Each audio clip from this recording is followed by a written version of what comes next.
கன்னியாகுமரியில் தாவேக தலைவர் விஜய் தனது பிரச்சார வாகனம் மீது நின்று தாவேக கொடியை அசைத்தார். அந்த காட்சிகளை தற்போது காணலாம்.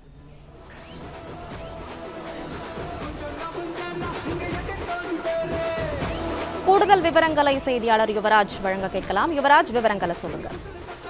வணக்கம். தமிழக வெற்றி கழகத்துடைய தலைவர் விஜய் இன்று கன்னியாகுமரியில் ரோட் ஷோ நடத்தி வருகின்றார். இதற்காக தூத்துக்குடி விமான நிலையத்திலிருந்து கிட்டத்தட்ட 130 கிலோமீட்டர் தொலைவில் அமைந்திருக்கக்கூடிய கன்னியாகுமரியில் நடக்கக்கூடிய அந்த இடத்திற்கு விஜய் சாலை மார்க்கமாக தன்னுடைய பிரச்சார வாகனத்தில் சாலை வழியெங்கும் இருக்கக்கூடிய தமிழக வெற்றி கழகத்தினுடைய தொண்டர்களுக்கும் அதே போன்ற பொதுமக்களுக்கும் தன்னுடைய ஆதரவை திரட்டிக் கொண்டு சென்று கொண்டிருக்கின்றார். தற்பொழுது இன்னும் நிகழ்ச்சி நடைபெறக்கூடிய இடத்திற்கு 4 கிலோமீட்டர் தொலைவிற்கு முன்பாக இருக்கக்கூடிய விஜய் தற்பொழுது 5 கிராமம் என்கின்ற அந்த பகுதிக்கு வருகை தந்திருக்கின்றார். இன்னும் சற்று நேரத்தில் நிகழ்ச்சி ஏற்பாடு செய்யப்பட்டிருக்கக்கூடிய இடத்திற்கு விஜய் செல்ல இருக்கின்றார். அங்கு கிட்டத்தட்ட 3000க்கும் மேற்பட்ட தமிழக வெற்றி கழகத்தினுடைய தொண்டர்களும் பொதுமக்களும் அந்த பகுதியில் ஏற்கனவே குவிந்திருக்கின்றனர்.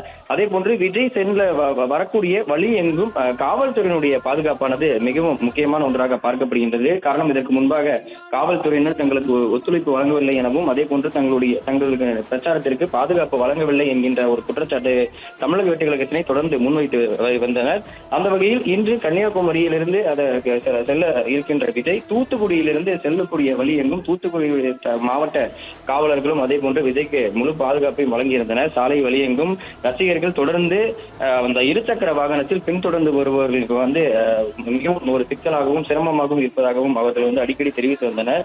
தொடர்ந்து தன்னுடைய பிரச்சார வாகனத்தையும் தொடர்ந்து இருசக்கர வாகனத்தில் வருவோர் பின்தொடர்ந்து வர வேண்டாம் என்று விஜய் ஏற்கனவே பலமுறையும் அறிவித்திருந்தார். அந்த வகையில் அதையும் மீறி ஏராளமானவர்கள் விஜயை பார்க்க வேண்டும் என்கின்ற ஆர்வத்திலும் அதே போன்று அவருடன் செல்ஃபி எடுக்க வேண்டும் என்கின்ற ஒரு ஆர்வத்திலும் இருசக்கர வாகனத்தில் ஆபத்தான முறையில் பயணித்து பலரும் கீழே விழுந்து பலரும் பலவிதமான காயங்களும் ஏற்பட்டிருக்கின்றனர். பல விபத்துகளும் ஏற்பட்டிருக்கின்றது.